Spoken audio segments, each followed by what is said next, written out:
2020, what a ride, right? Started out with a lot of things happening here at the church. It was an anniversary year for us.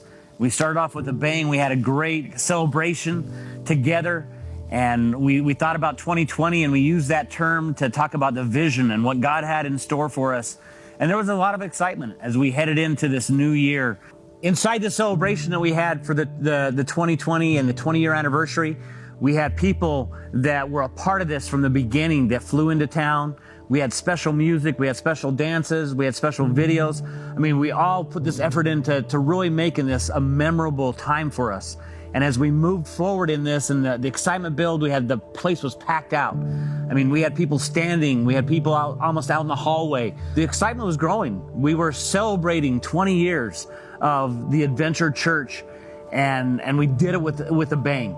We did a tribute to the founder, Pastor Eric, and it was more of a celebration than a mourning. It was us celebrating the vision that God had given him and his wife and the team that came out with him. And as they came out, what God had birthed and grew into this church. Then, as we all know, that pandemic happened. It hit us all, and it kind of shocked our world. And along with that pandemic, a few weeks after that, we had earthquakes here in Utah, of all things. It seemed like everything was all of a sudden being shaken up, as you could say, with the earthquake. And we were kind of thrown into a loss. Things were changing. Everything had to be shut down. And so we started to call people. We started to text people, making sure everybody around us was all right. Seeing how everybody was doing, because we didn't have this time of getting together and celebrating not only Christ, but celebrating each other and the fellowship we had with each other. And things were changing.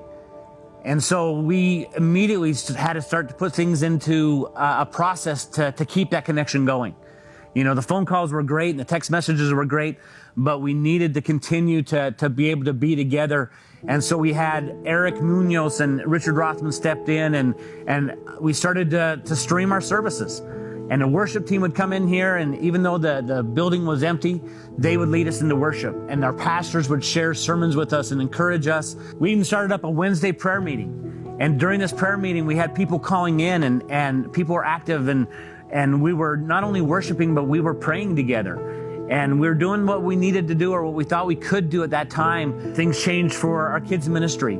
Kids' ministry couldn't be done together in our building. The Hershey family started to put together videos within their own home. They started coming together and doing creative ways to try to reach out to our kids and try to minister to them. Our kids' ministry started doing things separate from the building to reach out to them. We had Easter egg hunts that we planted in people's yards. Little activities that they could do as families, whether it was chalk art or reaching out to family through prayer, or whatever it was in our neighborhood, what we could do. Same thing happened with youth. We started to Zoom our youth meetings, and kids were actually Zooming in school, so they were used to that. We'd have little lessons and games that we would do with our young people on our Zooms, and it was great, but things were still not the same. The creativity was great, and the people that stepped in and helped us to communicate with one another was so needed, and God placed them here at a perfect time to help us to be able to do that. That you could still be in your home, you could be in your pajamas, and you could still worship with us. You could still hear a sermon and be encouraged by that. We had baptisms, we had Zoom gatherings for everything from a virtual lobby to pastors' brunches. We had training and community groups. We had youth and young adult gatherings. We had encouragement for medical and professional people. For the youth, we had donuts dropped off at their houses just to say, hey, we miss you. For our graduates, we actually brought them gifts and put little signs in their yard saying, we want to honor you as graduates, because they didn't have a big graduation. You know, things had changed so drastically and so much. And we continued to challenge our people to be connected, not only with their families, but to be connected into small groups, to be connected in the gatherings that we could do because we couldn't come to the church. Some of our men's Bible studies, they met outside of coffee shops instead of inside of them. And they would put up heaters and still read the Bible together and still be gathering together, as creative as we could do it. For our young people, the youth, we started meeting at parks, meeting in the backyards of people's houses in small groups and dividing that up to where we could still have some of that community within that. We had a church picnic. And we gathered at a park and were able to eat some food and fellowship, outreach stuff. We did a huge outreach over Halloween where we had 1,500 people come to our parking lot and do trunk or treat. A simple thing of giving away candy, but people needed connection and our community needed connection. Jesus Feed still functioned. Jesus Feed was still giving out food to people, but instead of them coming inside, they were going out to their cars and dropping food off for them. So things were still happening, and we adapted to what we needed to do. There was Christmas caroling that we did for people, where we went to people that couldn't come to the services as we started to open up again. We did a blood drive here at the church. We did suicide prevention.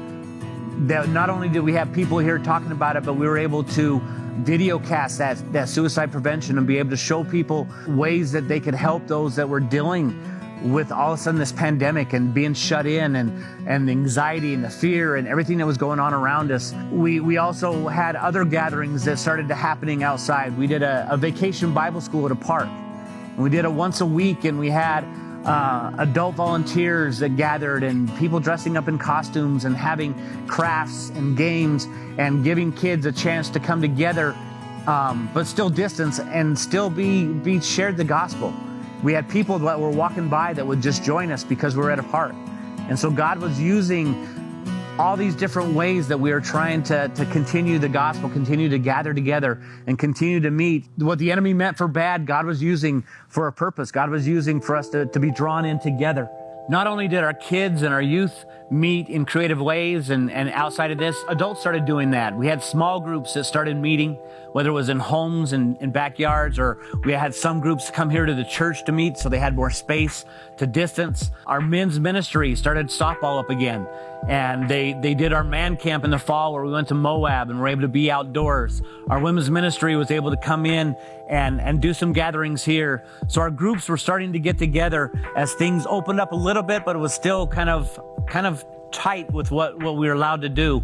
But our services started to open up more and more. More people were allowed to come into our services and have our Sunday services. But we continued to minister, not only here in the building for those that could be here, for those that were able, but outside of that. We had our virtual meetings were still happening. We had classes that continued. Our Wednesday started meeting again here in the building. We were able to simulcast that. And as we started to open things back up again, we started to see and to really recoup and look at this past year and see what God was doing. God was still working. God wasn't put on hold. That pandemic didn't stop what God was doing. And we saw people coming to Christ. We saw people that were dealing with fear and anxiety and not knowing where to turn to God.